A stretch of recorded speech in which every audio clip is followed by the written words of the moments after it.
네, YTN 뉴스와이드 이어갑니다. 더불어민주당 탈당파들이 연대해 새로운 미래라는 이름의 신당을 출범시켰는데요.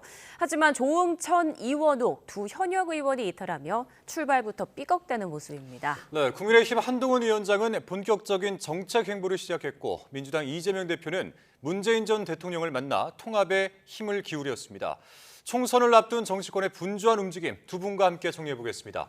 서성규 건국대 특임교수, 유용화 한국외대 초빙 교수 나오셨습니다. 안녕하십니까? 안녕하세요. 네, 어서 네. 오시죠. 자, 앞서 말씀드린 대로 민주당 탈당 인사들을 중심으로 모인 두 세력이 새로운 미래 공동 창당을 알렸습니다. 서 교수님은 당초 개혁미래당이라는 이름이 좀 유력했던 걸로 알고 있는데요. 이낙연 전 대표 측이 계속 쓰던 그 이름을 그대로 가져왔네요. 어떤 이유가 있을까요? 네, 두 가지 이유가 있을 것 같습니다. 네. 첫 번째로는 개혁 미래당 이러니까 개혁신당 이준석 전 대표가 창당한 이름과 겹치게 되니까 이준석 대표가 굉장히 반발했지 않습니까? 네. 왜 이름을 따라하느냐, 뺏기느냐 그런 반발 때문에 아무래도 이름이 조금 기존의 이름대로 간 것 같고요. 두 번째로는 아까 말씀하신 대로 당초에 합류가 예상됐던 조응천, 이원욱 의원이 이게 통합 과정에서 상당히 조금 마찰이 있으면서 참여를 못하게 되니까 아무래도 애초의 이름보다는 기존의 이름을 사용하자 이렇게 당 지도부와 당원들이 원했던 것 같습니다. 국민의 입장에 봤을 때는 상당히 혼란스럽습니다. 왜냐하면 정당의 명칭이라는 것은 정당의 간판이거든요.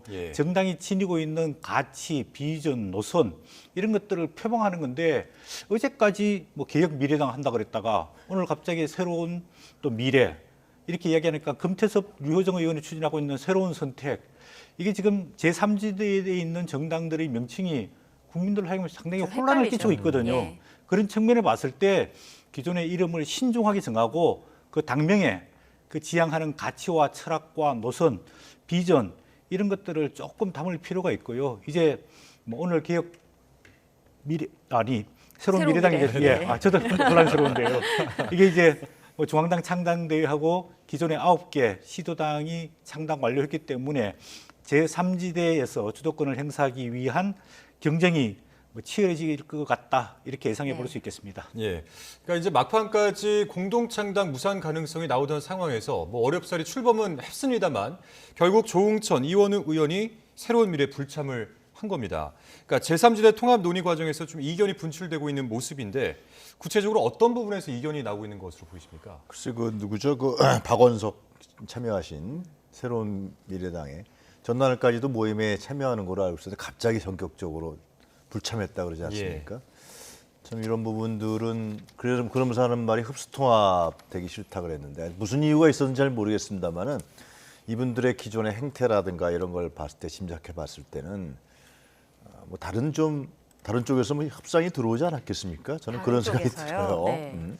그 이원욱, 조응천 두 분에게 그러면서 더 큰 통합으로 나간다 그러는데 그런 부분들의 정치적인 딜이라 예를 들면 국민의힘이라든가 개혁신당은 아닌 것 같고 그런 부분이 있으니까 이낙연 신당으로 갔을 경우에는 사실상 별로 지금 지지율도 별로 없는 것 같고 특히 호남에서 지지도 완전히 빠져 있는 상황이고 그러니까 이낙연 지금 대표입니까? 새로운 미래에 이낙연 대표를 믿고 가기에는 너무나 어렵고 뭐 그런 판단들이 들었을 것 같아요. 그러면 자기네들 이원욱과 조응천 의원 이 두 사람의 정치적 생명이 이제는 사라지기 때문에 상당히 좀 암중모색하는 오히려 좀 더 다른 정당이라든가 다른 정치 세력에 타진하는 그런 부분으로서 입장을 바꾼 것이 아니냐 뭐 그런 생각이 드는데요. 하여튼 원칙과 상식이 네 분이서 원래 출근했었는데 윤영찬 의원은 갑자기 또 탈당하지 않고 또 세 사람이 또 이낙연 그 대표하고 함께 새로운 미래로 가기로 했는데 개혁 미래인지 또 갑자기 또 불참을 하고 이 원칙과 상식이요 완전히 얼굴이 이상해졌습니다. 자, 어찌됐건 새로운 미래는 불완전한 합당이 돼버렸는데요. 그렇게 되면 통합된 그 제3지대 통합 논의에는 좀 어떤 영향을 미칠까요? 저는 이 말만 좋아서 제3지대지 말만 좋아서 미래지 말만 좋아서 개혁이지 그것이 뭘 의미하는지 저는 잘 모르겠습니다. 새로운 미래 그냥 말은 좋은 거죠. 형용사 쓰니까. 근데 그 무슨 미래를 향해서 가는 것인지 제3지대라 그랬을 때 양당의 폐해를 자기네들이 극복하기 위해서 제3지대라는 말을 쓴 것 같은데 그러면 양당의 지금 더 엄격하게 제가 들어가서 말씀드리면 지금 예. 정당 정치가 실종해 버렸잖아요. 의회주의가 실종되고 있는 현상입니다. 국민들이 국회의원이라든가 국회를 잘 믿지 않습니다.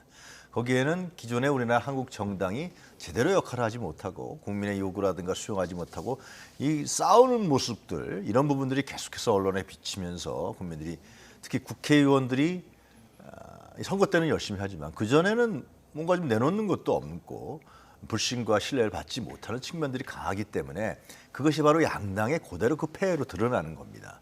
그렇다면 정당 정치를 살리기 위해서는 의회주의를 복원하기 위해서는 국민의 요구가 무엇이고 욕구가 무엇인지 그걸 받아들여서 수용해서 그거를 정당이 표방하고 그걸 실현하려고 노력하고 그리고 그걸 정치적으로 만들어 나가고 국회의원도 마찬가지로 그래야 되는데 그럼 새로운 미래 아니면 제3지대 뭐 개혁신당 할다 그랬을 때 그런 모습은 제가 보기엔 안 보이고 오직 하나 양당 정치의 폐해를 극복한다. 그러면 세 당이 있으면 또 제3지대가 나오면 세 개의 당의 정치를 폐해를 극복한다. 그렇게 나오지 않겠습니까? 아주 그냥 단순한 수법인데 저는 이번에 총선에서 굉장히 치열한 과정이 예상되는데 야권 지지자들은 반윤석열 분위기가 아주 팽배하지 않습니까? 또 여권 지지자들은 윤석열 정권을 지켜야 된다라는 게 강하기 때문에 예. 그러한 두 축으로 나눠줄 경우에 과연 제3지대는 무엇을 할 것이냐라는 의문이 갈 수밖에 없습니다. 이들은 뭐 반윤도 아니고 비윤 같기도 하고 반 이재명도 아니고 비 이재명 같기도 하고 상당히 그 회색지대 하면서 회색지대 처하면서 많은 표를 얻기는 예상보다 지금 이렇게 뜨는 것처럼 보이는 많은 표를 얻기는 상당히 갈수록 더 어려워지지 않을까 그런 생각이 듭니다. 예. 저도 뭐 교수님 의견에 뭐 전적으로 동감하는데요. 예. 우리 이제 기존 양당 정치의 폐해가 많습니다. 너무 기득권이 강하고 적대적 공생 관계 속에서 경쟁과 대립 이렇게 치열하다 보니까 국민들이 약간 정치에 대해서 뭐 조금 정오를 싫어하게 되는 예. 그런 이제 정치 혐오감들이 많이 이제 팽배해 있거든요. 그럼 이제 제3당들이 나와서 이 양당 정치를 극복할 수 있는 새로운 대안을 제시를 해야 되는데 예를 들자면 프랑스의 마크롱 대통령이 새로운 정당인 앙마르슈 새로운 전진이라는 정당을 만들어서 기존의 보수와 기존의 진보를 극복할 수 있는 새로운 실용적인 제3 정당이 나와야 되는데 사실 지금 하는 이 뭐 표방하는 걸 보면은 기존 양당에 대해서 반대는 하지만 새로운 가치와 비전과 어떤 정책 노선인 걸 제시를 못 하고 있거든요. 지금 오늘 뭐 조홍천 의원과 이런 의원이 불참하게 된 것도 새로운 가치를 내기 위한 어떤 치열한 토론과 경쟁의 과정이보다는 제가 봤을 때는 내부에서 새싸움에서 권력 투쟁에서 패배했기 때문에 불참했던 거 아닌가 이런 생각이 듭니다. 오늘 두 가지 제가 보니까 느낌이 드는데요. 예.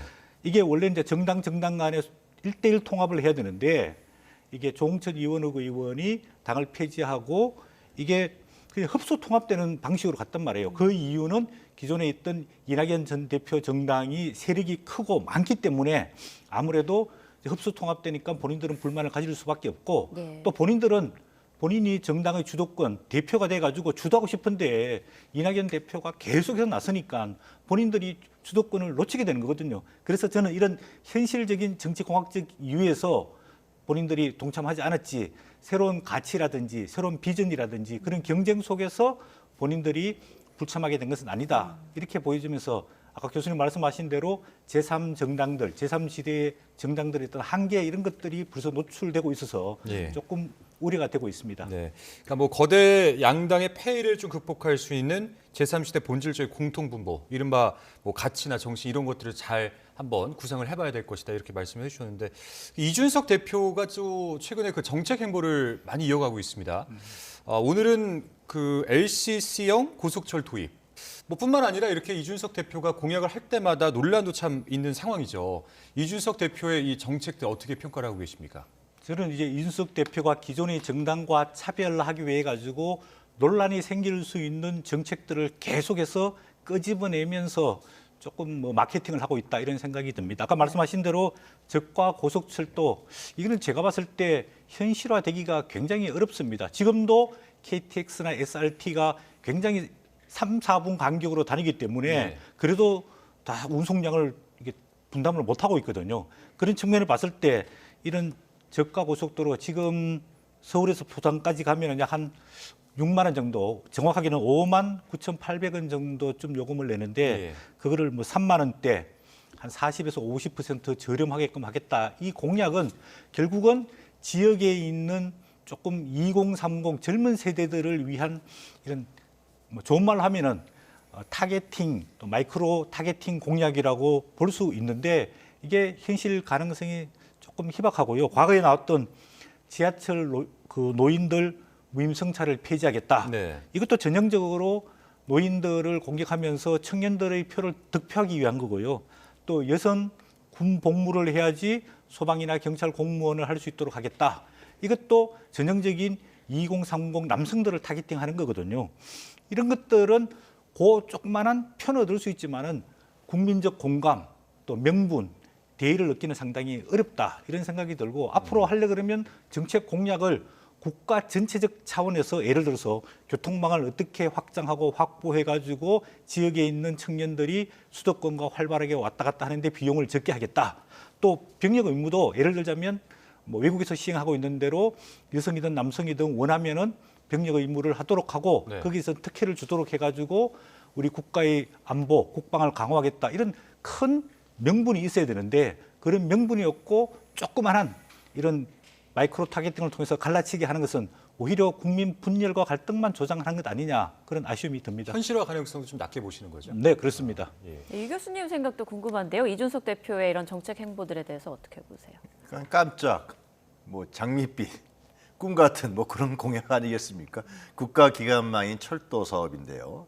이것은 단순하게 예를 들면은 승객을 철도에 해서 운반하는 이러한 기능만 있는 것은 아닌데 국가기관망인 철도를 재편한다는 것인데 갑자기 그것도 총선에서 뭐 대선도 아니고요. 이렇게 한다라는 것은 이거 좀 있으면 이제 검토 들어가고 막 또 논쟁 들어가고 그러면 사그러지지 않겠습니까?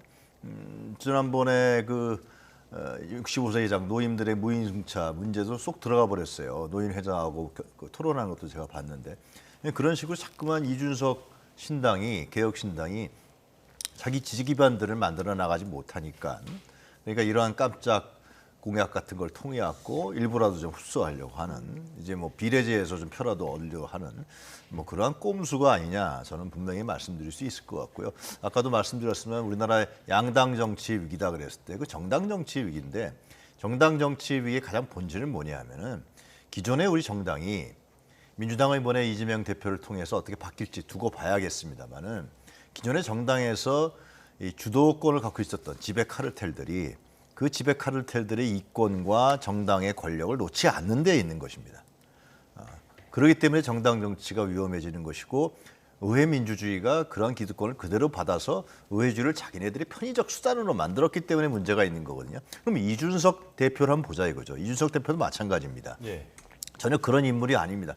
그냥 변혁적이고 개혁적인 인물이 나타나야 제가 보기엔 양당 정치의 폐해를 극복할 수 있는 겁니다. 이준석 대표도 본래 박근혜 키즈로 출발해왔고요. 그런 다음에 사실상 엘리트적 카르텔의 입장에 들어가 있는 사람이죠. 그런 다음에 국민의힘에서 헤게모니 싸움에서 밀려나고 나와서 그러면 양당의 정치를 폐해를 극복한다 그러는데 양당 정치의 어떤 기득권적인 지배권적 카르텔을 어떻게 할 것이냐는 문제는 한마디도 없어요. 자기도 거기에 하나의 변종 형태라고 제가 감히 얘기할 수가 있습니다. 실제로. 그렇기 때문에 자꾸 국민들을 이렇게 현혹하지 말고 제대로 된 정치로 나와서 한다 그러면 제대로 된 정치로 이런 어떤 정치의 기득권적 카르텔을 어떻게 타파할 건가 젊은답게 그러한 모습을 보이는 것이 제가 보기엔 표를 조금이라도 얻을 수 있는 길이 아니냐 그렇게 생각합니다. 네, 두 분 모두 이준석 대표의 어떤 이런 정책 공약에 대해서는 그리 좋은 점수를 주지 않으셨는데요. 한동훈 비상대책위원장의 공약은 어떻게 보세요? 다시 좀 메가서울, 메가시티 공약을 내세우고 있는데 먼저 서 교수님 의견부터 좀 들어볼게요. 네, 저는 뭐 현실적 필요가 있다고 보여집니다. 왜냐하면 우리가 지자체를 시행한 지가 한참 됐지 않습니까? 그런 측면을 봤을 때 지역 주민이 원하면은 원하는 대로 통합이나 분리 이런 걸 필요하다고 보여지고 있고요. 한동훈 국민의힘 비대위원장이 뭐 2월 2일 날은 이제 서울에 붙어 있는 구리시를 방문했고 2월 3일에는 지금 이슈가 되고 있는 김포 이제 시를 방문을 해서 이거 서울 통합 문제 다시 이슈를 띄웠는데 저는 아까 말씀드린 대로 지역 그 주민들이 많이 원하고 있기 때문에 좀 긍정적으로 바라보고 있고요. 왜냐하면은 이런 서울시와 인접해 있는 시군이 12개 시군이 있습니다. 예. 그중에서 밀접한 그 생활권 관계에 있는 시군이 한 4개 정도가 있거든요. 뭐 김포, 구리, 하남, 광명 이런 지역들은 주거 문제, 또 교통 문제, 문화 문제, 복지 문제 이런 것들이 서울과 거의 밀접해 있습니다. 그렇기 때문에 이런 경기도 인접 지역이 주민들이 원하면은 서울시와 통합을 해서 서울시와 함께 서로 상승 효과를 높여가지고 주거 문제라든지 교통 문제, 특히 이제 김포는 지금 5호선 연장 문제 뭐 이런 문제들이 있는데 이런 것들을 한꺼번에 해결할 수 있는 좋은 기회일 수 있거든요. 그래서 이거는 정치권에서 공약을 하고 나중에 주민들의 주민 투표라든지 지방의회 투표를 통해서 그다음에 이제 국회도 통과해야 되거든요. 법을 개정해야 되기 네. 때문에 이런 절차 과정이 있지만은 1차적으로는 주민들의 의견을 반영하는 게 저는 필요하지 않을까 그런 생각이 듭니다. 근데 일각에서는 그 경기 남북 분도 공약과는 또 배치되는 것 아니냐 이런 의견도 있잖아요. 예, 지역을 보면요. 예를 들어서 김포 같은 경우에는 경기 북도도 아니고 경기 남부도 아닌 중간지대에 있습니다. 구리도 마찬가지입니다. 이래 선을 그어 보면은 구리도 경기 북부에 가깝지만은 사실 경기 남부와 북부에 끼어 있는 거거든요. 그렇기 때문에 경기 북부로 가서 얻을 수 있는 혜택도 많지 않고 경기 남부로 편입돼서 얻을 수 있는 혜택도 많지 않고 오히려 서울에 통합될 경우에 아까 말씀드린 대로 교통의 문제라든지 예. 주거의 문제라든지 문화 복지 문제 이런 것들을 누릴 수 있기 때문에 이렇게 애매한 지역들은 주민이 원하면은 서울시 편입해서 서울시도 지금 인구가 지금 한 약 960만 명으로 줄어들고 있는데 이 서울도 사실은 조금 이제 확장하면서 지역을 확대하고 조금 서울의 경쟁력을 강화시킬 그럴 현실적인 필요가 있다라고 보여집니다. 네, 유 교수님은 어떻게 평가하세요? 그 이미 김기현 대표 때 제시했다가 거의 사문화된 거 아닙니까? 제가 알기엔 그런데 그 당시에 뭐 약간 그 지역의 여론이라든가 아니면은 정치권의 동향이라든가 지방자치 단체장들 강력한 반대에 부딪히면서 이게 조용히 있다가 또 갑자기 우리 한동훈 위원장께서 이걸 들고 나왔단 말이에요. 근데 사실상 한동훈 위원장의 공약이 별로 없었거든요. 없었으니까 다시 이걸 들고 나오는 것인데 그런데 이미 그 지방화 시대라는 윤석열 대통령이 또 공약으로 내세웠던 지방화 시대에도 배치되는 것이고 지금 앵커께서 지적하시던 경기 남도 북도 그건 갈로고요. 또 나머지 도시들은 또 서울에다 편입시키고 서울이 지금 서울시의 시민들도 절대로 찬성하지 않겠죠. 서울이 공룡화되고 있는데 어떻게 하든지 서울의 인구를 적절하게 하면서 서울 지역에 내는 세금을 갖고서 이게 잘 발전될 수 있는 어떤 국제화 도시로 가야 되는 건데 박원순 시장 때 아마 그런 모멘텀이 있었던 것 같습니다. 그런데 다시 또 합친다 그러면 그것이 김포 시민들이 그럼 서울 시민이 되느냐? 그것도 아니잖아요. 김포 시민들도 굉장히 우려하고 있잖아요. 들어갔다 괜히 찬밥 대우만 받고 사실 우리 세금 갖고 차라리 중앙정부에서 지원을 많이 해줘서 김포가 잘 살 수 있는 길로 가는 거. 이거는 가장 기본적인 거 아닙니까? 지방화 시대, 지방자치. 근데 이것을 예를 들면은 그런 환상을 김포 시민들한테 줬었죠. 김기현 대표 때. 근데 총 예의가 없다가 또 갑자기 또 한동훈 위원장이 들고 나왔는데 한동훈 위원장이 진짜 자기 진짜 젊은 세대를 얘기하는 거 아닙니까? 40대의 386과 다른. 그럼 새로운 가치와 비전을 갖고 있는 그런 공약을 갖고서 표를 얻으려고 해야겠죠. 수도권의 표를. 네. 근데 이미 잘 진행되지 않은 걸 갖고 또 나와서 한다. 한동훈 위원장이 좀 이런 그동안에 제가 말씀드리면 검찰 생활만 오래 하셔왔고 이런 정치권 문제라든가 행정 문제라든가 이런 부분에 많이 약하신 분이 아니냐 뭐 그런 생각이 듭니다. 네, 이 메가시티가 국민의힘의 메가시티 정책에 대해서는 좀 회의적으로 말씀을 해주셨는데 그럼 이제 그 민주당 공약을 한번 또 살펴보겠습니다. 그 이재명 대표도 공약 경쟁이 지금 뛰어든 양상입니다. 그러니까 저출산 대책 중 하나로 태어날 때부터 대학 등록금까지 국가에서 책임을 지는 출생 기본소득 제안했는데 문제는 이제 이를 뒷받침할 재정인데 여기에 대해서 한번 설명을 해주시죠. 뭐 제가 네. 기본소득론자는 아니니까 재정 문제 구체적으로 말씀드리긴 그렇습니다만은 네. 그러나 메가시티하고 비교를 하시는데 메가시티 공약은 지금 갑자기 돌출한 공약이고요. 예를 들면 서울을 확장하겠다는 얘기는 최근에 김기현 대표 시기에 국민의힘에서 나왔던 겁니다. 그러다가 그것이 너무 충선령 아니냐 그래서 거의 이제 사정화돼 있는 거고 이재명의 기본소득은 지난 대선 때부터 나왔던 얘기죠. 그러니까 이재명의 기본소득은 세계적인 흐름이 있는 겁니다. 그것은 많은 연구도 돼 있고 실제로 자본주의가 계속 위기에 처할 때마다 케인즈 학파에서 이런 부분을 좀 극복하려고 또 했었고, 그 다음에 유럽 같은 경우는 복지국가 모델로 해서 자본주의 위기, 양극화 문제, 자본주의 멸망, 그러면서 이 빈부격차 또 계급화되는 문제, 이런 문제를 유럽에서 복지국가 모델로 극복해낸 것인데, 그 이후에는 사실상 유럽의 복지국가 모델도 지금 상당히 곤란에 처해 있습니다. 그래서 유럽에서 극우 정당들이 출연하는 거거든요. 한국 같은 경우 기본소득이라는 것은 이런 자본주의 자체를 잘 유지해 나가면서 자본주의 문제점을 극복해 나가면서 통합이라든가 계층화, 계급화, 불평등 이런 걸 해결해 보자라는 굉장히 중요한 취지인데, 거기에 동의하지 않는 경제학자는 제가 보기엔 없을 거라고 생각합니다. 그러나 예산 문제겠죠. 예산 문제인데 이걸 단계적으로 해나갈 경우에는 상당히 우리가 굉장히 중요한 실험적 요소로 갈 수 있다는 거죠. 예를 들면 농어민 기본소득이라든가 청년소득이라든가 노인 기본소득이라든가 이번에 나와 있는 출산 기본소득이라든가 이런 부분들을 단계적으로 예산으로 중앙정부 차원에서 지방정부 차원에서 해나간다 그러면은 이거 성공하면 굉장히 좋은 겁니다. 이거는 무슨 좌파도 아니고요. 뭐 극좌파도 아니고 파퓰리즘도 아닙니다. 굉장히 중요한 자본주의 상태를 어떻게 하면 잘 극복할 수 있는, 자본주의가 갖고 있는 문제점을 어떻게 극복할 것이냐라는 취지에서 나오는 거기 때문에 제가 봤을 때는 좀 예산도 잘 확보해서요. 특히 대학 등록금 같은 경우는 큰 예산이 드는 게 아니잖아요. 실제로 그렇습니다. 그래서 뭐 유럽 같은 경우는 이미 대학 다 등록금을 국가에서 다 지원해주고 있는 것이고요. 미국도 주정부에서 시민권자다 그러면 상당 부분들에 대한 대학 등록금 지원되고 있고, 그렇기 때문에 저는 전향적으로 검토해서 이재명이 했으니까 또 좌파 아니야? 이재명이 했으니까 너 포퓰리즘이 아니야? 이런 차원이 아니라 좀 더 객관적으로 합리적으로 검토할 수 있는 그러한 장이 마련됐으면 좋겠습니다. 서 교수님, 예. 저도 뭐 일부는 뭐 찬성하고 일부는 조금 반대하는데요.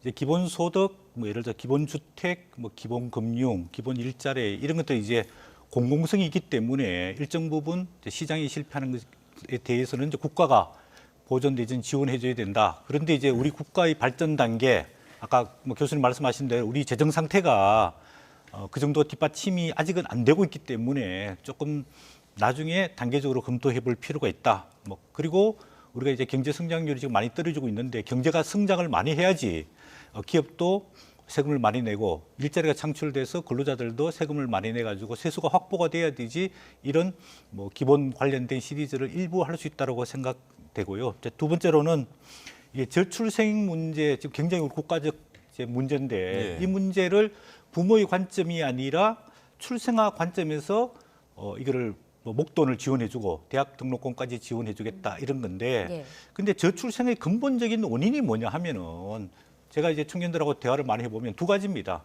첫 번째는 대학교를 졸업하고 괜찮은 일자리가 있으면은 예를 들어서 연봉 한 4천만 원 전후를 받고 평생 일할 수 있는 직장이 생기고, 두 번째로는 서울이나 수도권에 괜찮은 주택이 있으면은 본인들이 남자도 사귀고 여자도 사귀어 가지고 결혼도 하고 애를 출산하겠다. 그리고 행복한 가정을 꾸리겠다. 이런데 이 두 가지 전제 조건이 지금 충족이 안 되고 있거든요. 왜냐하면 경제 성장률이 떨어지기 때문에 좋은 일자리가 창출이 안 되는 게 첫 번째 문제고요. 두 번째로는 서울과 수도권이 집값이 너무 비쌉니다. 그렇기 때문에 청년들한테 제공되고 있는 뭐 청년 임대주택, 이건 전부 다 조그마한 오피스텔 같은 거거든요. 거기서는 결혼도 불가능하고 출산도 불가능합니다. 그럼 청년들이 고민하고 있는 일자리와 주택 문제에 대해서 좀 전향적이고 과감한 지원이 필요한데, 아직 태어나지도 않는 출생아 중심으로 지원하겠다.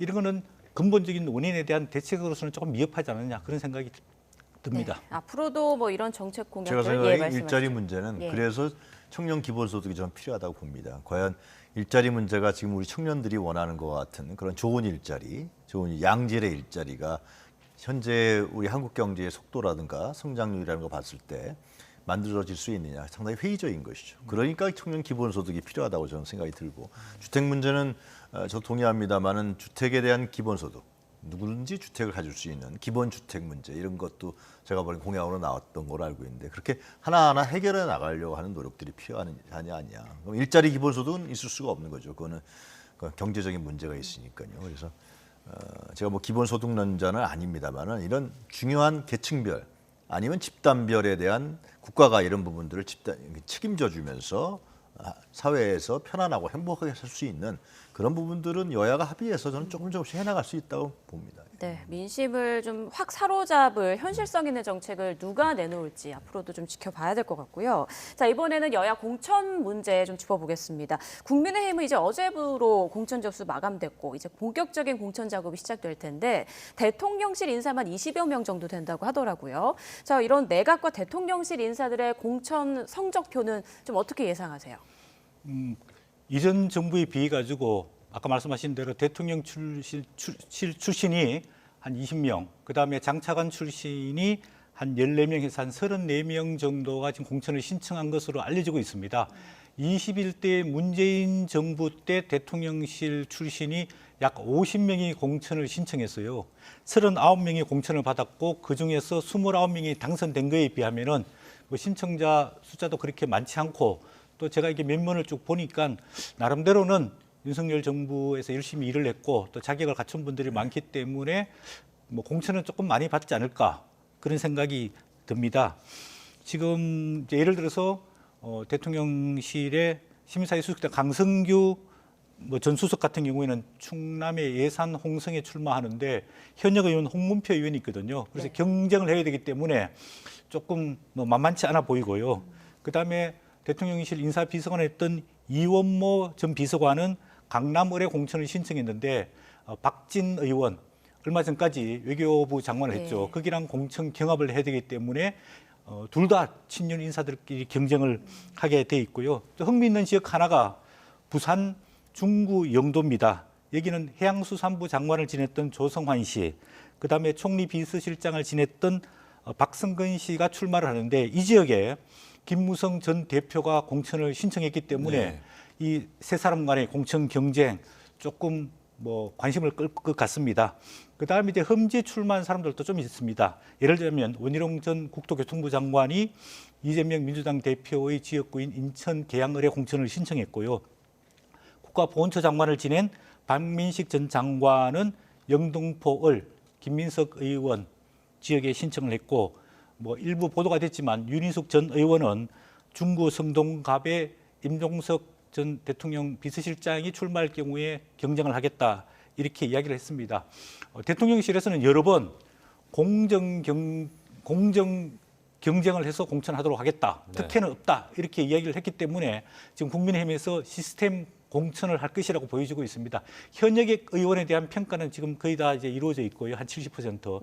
내일부터 공천 신청자에 대한 여론조사가 4일 동안 있기 때문에 이 여론조사가 약 40% 점수에 들어가거든요. 그런 측면에 봤을 때 뭐 여론조사가 끝나고 설 명절이 지나고 나면은 면접을 하고 이제 우선 공천 지역 또 경선 이런 그 공천 방식을 결정할 것이라고 예상해 볼 수 있겠습니다. 김경률 비대위원이 불출마를 공식적으로 선언을 했는데 이거에 대해서는 어떻게 평가를 혹시 하십니까? 네, 그동안에 한동훈 비대위원회에 상당한 큰 부담이 됐죠. 지난 두 가지인데요. 1월 17일 날 그 국민의힘 서울시당 신년 인사회에서 서울 마포을에 출마를 선언하면서 이게 공천이 아닌 사천 논란을 일으켰고요. 두 번째로는 김경률 비대위원이 김건희 여사 명품 가방 수수 의혹을 사과하고 밝혀야 된다. 이렇게 강력하게 요구하면서 비대위원회와 대통령실 간의 갈등 관계의 원인이 됐거든요. 그래서 이건 뭐 사과 문제는 본인이 스스로 지나치다고 해명을 하고 사과를 했기 때문에 일단됐는데 서울 마포울에 출마하는 문제에 대해서는 아직 본인 입장을 밝히지 않았는데 오늘 입장을 밝히면서 그동안에 논란이 됐던 소지를 본인 스스로 해결했기 때문에 앞으로 한동훈 비대위원장이 조금 힘을 가지고 리더십을 잘 발휘하지 않을까 이런 생각이 들지만은 그래도 아직까지 비대위원회에 있기 때문에 앞으로 이 김경률 비대위원이 현안에 대해서 어떤 메시지를 낼지 어떤 입장을 발표할지 또 관심의 초점이 된다고 보여집니다.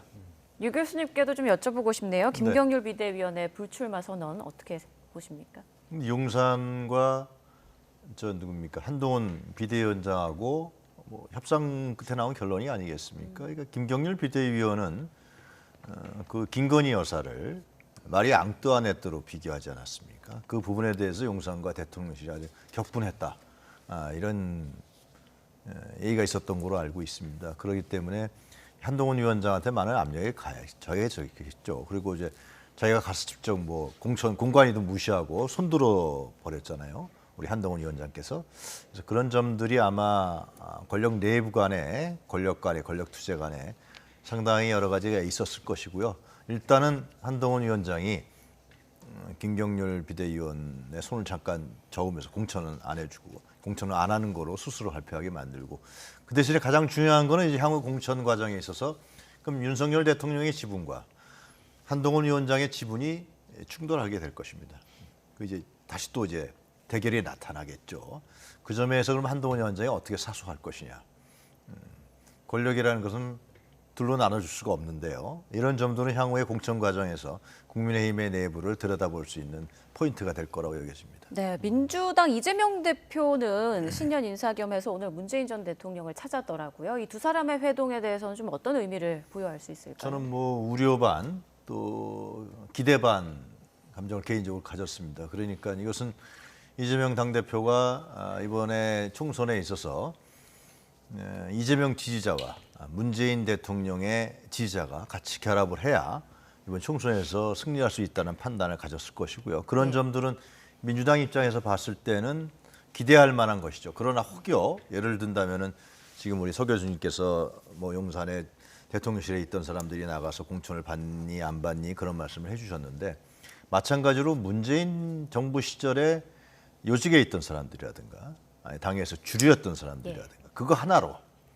하나로 공천을 받는데 예외적인 현상이 된다 그러면 안 되겠죠. 그거는 그렇게 된다면 기득권화되는 것이고 그리고 민주당이 국민들로부터 지지를 받지 못하는 주요 요인이 되기 때문에 뭐 두 분이 만나서 그런 얘기는 안 했겠습니다만은 혹시나 두 분이 만났기 때문에 거기 있던 참모들이 그런 부분들이 협상한다든가 딜한다든가 그러면 절대로 안 될 것이다. 그런 우려가 나올 수밖에 없습니다. 실제로. 그래서 공천을 정확하게 공정한 경선으로 이루어져야 되고 구의 인물과 그리고 정권 교체, 정권을 넘겨주는데 책임질 만한 위치에 있는 사람들은 공천받으면 안 되죠. 그건 자기가 책임을 지고 국민과 지지자들에게 반성하고 사과해야 되는데 또 국회에 나와서 국회의원 하겠다. 이렇게 된다 그러면 아마 민주당 공천 과정의 결과에 대해서 많은 국민들이 승복하지 않을 것이다. 그런 부분들은 아주 이맥벽 선생님이 이제 공관위원장 하고 계신데 결국 이재명 대표의 의중도 많이 실리지 않겠습니까? 공천 과정에 그런 부분들이 저는 새로운 신인들이 그 국민이 불신하고 있는 현역 국회의원들보다 새로운 신인들이 새로운 가치와 비전을 제시하는 그런 전문성을 갖고 있는 사람들이 이번 민주당 과정에서 공천됐으면 좋겠다. 그런 생각이 듭니다. 그러니까 오늘 그러면 이 앞으로는 계파 갈등이 좀 해소가 된다라고 보시는 건가요? 계파 갈등은 정당 간에 항상 있는 것이고요. 네. 그거는 긍정적으로 작용할 수도 있는 것이고 부정적으로 작용하는 것인데요. 공천 과정에도 분명히 잡음이 생길 수 있는 것이고 거기서 탈락한 사람들은 뭐 친명 때문에 탈락했다. 또 거기서 탈락한 예를 들면 신인들은 이거 과거에 문재인 친문 때문에 탈락했다. 그런 볼멘 소리는 당연히 나올 것입니다. 그런데 그것이 이제 중요한 것은 어떤 사람이 공천을 받느냐. 그 받은 사람이 진짜 경쟁력이 있고 야당으로서 향후에 국민들의 요구를 받을 수 있는 중요한 건 새로운 사람. 또 기존 국회의원이라 할지라도 국회 의정 활동에서 야당의 국회의원으로서 제대로 역할을 했느냐라는 부분들로 공천 과정에서 결과가 나와야 된다. 그렇지 않으면 또 이제 공천 과정이 협잡한 거 아니냐, 뭐 개파간 갈등이 아니냐 이런 소리가 나올 수밖에 없겠죠. 그 이재명 대표가 이번 그 총선 비례대표 제도 결정에 칼자루를 쥐게 되지 않았습니까? 어떤 결정을 하게 될 거라고 보십니까? 그것이 이제 권역별 비례형으로 갈 것이다 이런 언론 보도가 상당히 많이 있는 것 같은데요. 그러나 이재명 대표가 과거 시절에 연동형 비례제를 찬성했기 때문에 연동비를 찬성했나요? 위성정당 문제를 아마 비판했기 때문에 그 문제 때문에 어떤 결정을 내리나 주목받는 것 같은데요. 그러나 민주당 입장에서는 이런 게 있는 것 같아요. 제가 얘기를 좀 들어보니까 취재해 보니까 만약에 연동형 비례제로 갈 경우에는 국민의힘은 벌써 위성정당 간판까지 걸겠다고 로드맵이나 이런 걸 다 준비하고 있지 않습니까? 근데 민주당은 위성정당을 못 만든단 말이에요. 근데 그렇다 그러면은 연동형으로 가게 되면은 민주당이 지역구에서 다 얻으면 이제 비례는 다 못 얻게 되는 것인데 그러면은 민주당까지 우당이거나 개혁연합세력이 그걸 얻어야 되는데 기본소득당이라든 다른 정당들이 네. 지금까지 봤을 때는 이렇게 약진하고 있지 못하기 때문에 이렇게 되면은 선거제도로 인해서 예를 든다면은 국회에서 과반이라든가 다수 의석을 얻지 못하는 이런 현상이 나타나고 있기 때문에 이건 정치 현실에 대한 문제입니다. 선거제도가 반드시 연동형 비례제라서 절대선은 절대 아니거든요. 유럽에서도 그런 다당제를 통해서 극우 정당들이 많이 나타나고 있어요, 현재요. 그러면 그 다당제를 다른 군소 정당들이 그만한 역할을 할 수 있는 정당적 철학과 기반을 갖고 있느냐 이런 문제를 같이 결합해서 볼 때 그래서 어떤 결정을 내릴지 모릅니다만은 저는 정치 현실에 입각해서 이재명 대표가 결정을 내려야 되지 않을까 생각합니다. 우리 서 교수님은 어떻게 생각하십니까? 어떤 결정을 내려야 된다고 보십니까? 뭐 기존에 이재명 민주당 대표가 대선 때는 준연동형 비례대표제를 유지하고 그다음에 권역별로 좀 나눠서 하고 그다음에 위성정당을 창당을 못하도록 방지하겠다. 그래서 순수한 연동제, 권역별 비례대표제 이렇게 하겠다라고 이야기를 했는데 아무래도 현실적으로 그거를 약속을 지키기는 쉽지 않을 겁니다. 아까 교수님께서 말씀하신 대로 민주당은 연동형 비례대표제로 가게 되면은 다른 뭐 기본소득당이라든지 정의당 제3, 4, 5, 6 정당들이 비례대표를 다 가져가게 되고요. 국민의힘은 대부분 국민의힘이 가지고 가기 때문에 민주당 입장에 봤을 때는 의석 손실이 상당히 많습니다. 그렇고 또 현실적으로 병립형 비례대표제를 가면은 당대표가 한 20여 명 국회의원들을 공천을 할 수가 있거든요. 현실적으로. 그러면 좌파 자기 따르는 의원 후보들에게 공천을 줄 수 있기 때문에 그게 상당한 당내 구심력으로 작용할 수 있거든요. 네. 그리고 이재명 대표 입장에 봤을 때는 이번 총선을 잘 치르고 다음에 또 대권을 가야 되기 때문에 당내 다수 세력을 확보하는 게 상당히 중요하기 때문에 제가 봤을 때는 연동형 비례대표제보다는 병립형 비례대표제로 갈 것 같은데 그럼 병립형으로 가면은 그 양당이 뭐 20몇 명씩 공천할 거냐 그게 아니고 이제 지역 간에 좀 균형을 위해 가지고 예를 들어서 영남에서 민주당도 비례대표로 당선될 수 있고 호남에서 국민의힘도 비례대표로 당선될 수 있는 이게 동서와 교차해서 가는 그런 권역별 병립형 비례대표제로 갈 가능성이 현실적으로 높지 않을까 그런 생각을 해보고 이 문제는 어쨌든 간에 그동안에 내용도 그렇지만 방식도 민주당 전당원 투표를 하느니 의원총회에서 결정하느니 이재명 대표가 결단을 해야 되느니 이렇게 논란을 많이 빚어왔지 않습니까? 원래 선거제도 문제와 선거구 획정 문제는 선거 1년 전에 다 확정을 해야 되는 겁니다. 그런데 선거 직전까지 온 거는 이제 의회에서 다수를 차지하고 있는 민주당, 특히 이재명 대표의 결단이 필요하면은 예. 전문가의 조언과 뭐 일부 여야 간의 협상을 통해 가지고 빨리 매듭을 지을 필요가 있다고 보여집니다. 네, 알겠습니다. 총선을 60여일 앞두고 있는 정치권 상황 짚어봤습니다. 지금까지 서성교 건국대 특임 교수, 유용화 한국외대 초빙 교수와 함께했습니다. 두 분 고맙습니다. 고맙습니다.